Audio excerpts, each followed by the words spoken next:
آگے چلیے، رحمت کائنات صلی اللہ علیہ وسلم نے ارشاد فرمایا جنتی گروہ وہ ہوگا ما ان علیہ و اصحابی، جو میرے اور میرے صحابہ کے طریقے والا ہوگا، میری صحابہ کی جماعت ان کے طریقے پر چلنے والا گروہ، فرمایا فلاح پانے والا ہے۔ اب دیکھیے صحابہ کرام کا عقیدہ اور صحابہ کرام کا نظریہ کیا تھا۔ یہ ترمذی شریف کی روایت ہے، امام ترمذی رحمۃ اللہ علیہ سنن ترمذی کی جلد 1 صفحہ 35 پر اس حدیث کو لے کر آئے ہیں۔ حدیث نمبر 257 ہے، حضرت جناب علقمہ سے مروی ہے، یہ عبداللہ ابن مسعود کے شاگرد تھے، تابعی تھے۔ عبداللہ ابن مسعود فرمانے لگے ایک دن اپنے صحابہ کو اور اپنے جماعت والوں کو، اپنے شاگردوں کو، الا اصلی بکم صلاۃ رسول اللہ صلی اللہ علیہ وسلم، کیا میں تمہیں آج رحمت کائنات کی نماز نہ پڑھاؤں؟ تو عرض کرنے کے حضور جی، تو آپ نے فرمایا فصلی، نماز پڑھائی عبداللہ ابن مسعود نے۔ اب ان کے سامنے بیٹھنے والے، زانوئے تلمذ ہونے والے، جن کو قرون اولا خیر القرون سرکار نے فرمایا، وہ علقمہ فرماتے ہیں فلم یرفع یدیہ الا فی اول مرۃ، عبداللہ ابن مسعود نے، کون عبداللہ ابن مسعود، جن کے بارے میں سرکار نے فرمایا اگر بغیر مشورے کے میں کسی کو امین بناتا تو عبداللہ ابن مسعود کو بناتا۔ یہ وہ تھے جو رحمت کائنات کے نالین اور حضور کی جوتیوں کو اٹھایا کرتے تھے، حضور کا ڈنڈا اٹھانے والے عبداللہ ابن مسعود، جنہوں نے دعویٰ کیا کہ اس وقت مدینہ میں مجھ سے بڑا کوئی عالم دین نہیں ہے۔ رحمت کائنات نے فرمایا اگر قرآن سیکھنا ہے تو 4 بندوں سے سیکھنا، جن میں سے ایک میرا عبداللہ ابن مسعود ہے۔ حبر الامت تھے، یہ بھی مفتی تھے مدینہ منورہ کے۔ ایک مرتبہ نماز میں صرف پہلی مرتبہ انہوں نے رفع الیدین کیا، ساری نماز میں عبداللہ ابن مسعود نے رفع الیدین نہیں کیا۔ سیاہ ستہ ترمذی کی روایت ہے، اور اس حدیث مبارکہ کو علامہ البانی نے کہا یہ حدیث صحیح ہے، اہل حدیث کے چوٹی کے محدث، اور خود امام ترمذی اگلی سطر میں فرماتے ہیں قال ابو عیسیٰ حدیث ابن مسعود حدیث حسن، امام ترمذی فرماتے ہیں یہ حدیث بالکل حسن اور صحیح حدیث ہے۔ اور آگے امام ترمذی خود فرماتے ہیں وَبِهِ يَقُولُ غَيْرُ وَاحِدٍ مِّنْ أَهْلِ الْعِلْمِ مِنْ أَصْحَابِ النَّبِيِّ صلی اللہ علیہ وسلم وَالتَّابِعِينَ، فرماتے ہیں سوائے کسی ایک آدھے کے، جملہ غور کیجئے گا، امام ترمذی فرما رہے ہیں سوائے کسی ایک آدھے کے، رسول اللہ کے صحابہ کی جماعت اور رحمت کائنات کے تابعین کی جماعت کا اس حدیث پر عمل ہے کہ رفع یدین جو ہے یہ اس کا جو ترک ہوا ہے یہ صحابہ نے کیا ہے یا تابعین نے کیا؟ کسی نے ترک کیا سب سے پہلے اس کو؟ تابعین نے۔ مرزا صاحب سے پوچھا گیا، کہتے نہیں یہ تو تابعین نے چھوڑا تھا، صحابہ تو سارے رفع الیدین کرتے تھے۔ امام ترمذی کہتے ہیں صحابہ کی ایک جماعت رفع الیدین نہیں کرتی تھی۔ اور اس حدیث مبارکہ کو امام نسائی رحمۃ اللہ علیہ نے نسائی میں نقل فرمایا، حدیث نمبر 1058 ہے، اور امام نسائی نے باب قائم فرمایا اس پر الرخصۃ فی ترک ذالک، رفع الیدین کو چھوڑنے کی رخصت کے بیان میں۔ یہ اٹھا کے دیکھیے سیاہ ستہ، جن کو سیاہ ستہ ہضم نہیں ہوتی۔ اس کے بعد امام ابو داؤد نے سنن ابی داؤد میں حدیث نمبر 748 ہے، اسے نقل فرمایا۔ اور امام بخاری رحمۃ اللہ علیہ کے استاد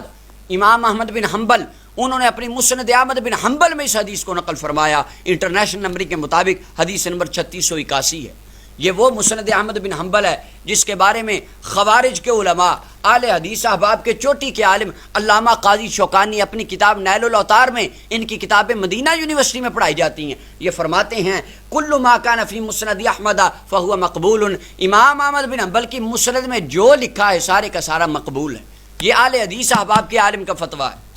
اس کے بعد امام بخاری رحمۃ اللہ علیہ، آپ کے استاد امام عبداللہ بن محمد ابن ابی شیبہ اپنی کتاب مصنف ابن ابی شیبہ کے اندر اس حدیث کو لکھتے ہیں، حدیث نمبر 2456 ہے، اور یہ حدیث مبارکہ کو حضرت امام ترمذی فرماتے یہ حدیث صحیح ہے،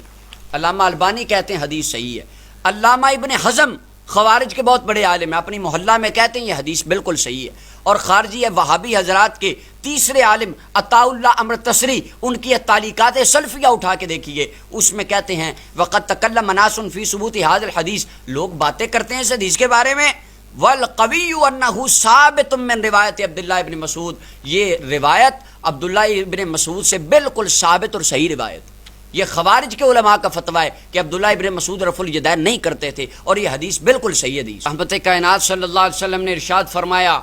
علیکم بسنتی و سنت الخلفاء الراشدین، فرمایا اے میرے غلاموں میری سنت پر عمل کرتے رہنا اور میرے صحابہ کرام کی سنت پر عمل کرتے رہنا، میرے خلفاء راشدین کی سنت پر عمل کرنا۔ اب آئے دیکھتے ہیں خلفائے راشدین رفع الیدین کرتے تھے یا نہیں کرتے تھے؟ سب سے پہلے یہ مسند ابو یعلا موصلی حدیث کی کتاب ہے، یہ امام بخاری کے زمانے کے محدث ہیں۔ اپنی کتاب مسند ابو یعلا موصلی جلد نمبر 5 ہے، صفحہ نمبر 36 کے اوپر حدیث نمبر 5017 ہے۔ یہ فرماتے ہیں ان عبداللہ ابن مسعود رضی اللہ عنہ، جس عبداللہ ابن مسعود کا بھی ہم نے امام ترمذی سے ذکر کیا، وہ عبداللہ ابن مسعود فرماتے ہیں، نبی پاک کے صحابی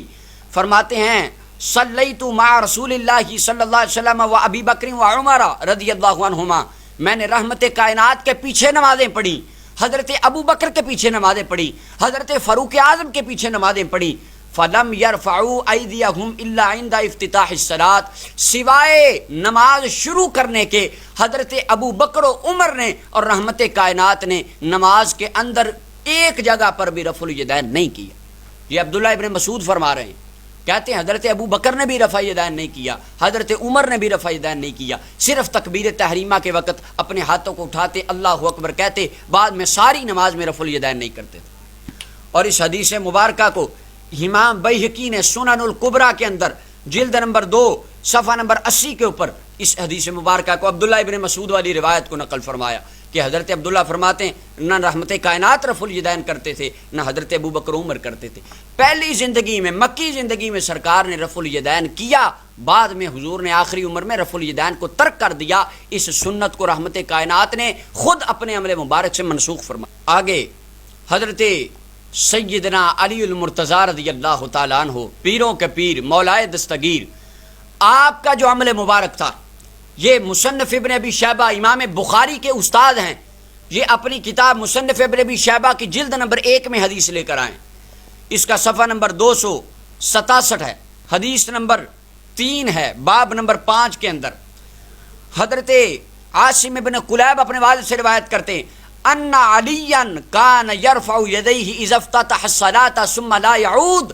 پیروں کے پیر مولا علی المرتضیٰ کا یہ مذہب تھا کہ صرف نماز کے شروع میں رفع الیدین کرتے تھے۔ کون علی؟ جس کے بارے میں رحمت کائنات نے فرمایا اللہ جدھر میرا علی جائے حق کو ادھر ہی پھیر دے۔ مولا علی المرتضیٰ کل بھی رحمت کائنات کی سنت پر عمل فرما کے حق کے ساتھ تھے، اور آج مولا علی کے ماننے والے ان کی پیروی کر کے آج بھی حق کے ساتھ۔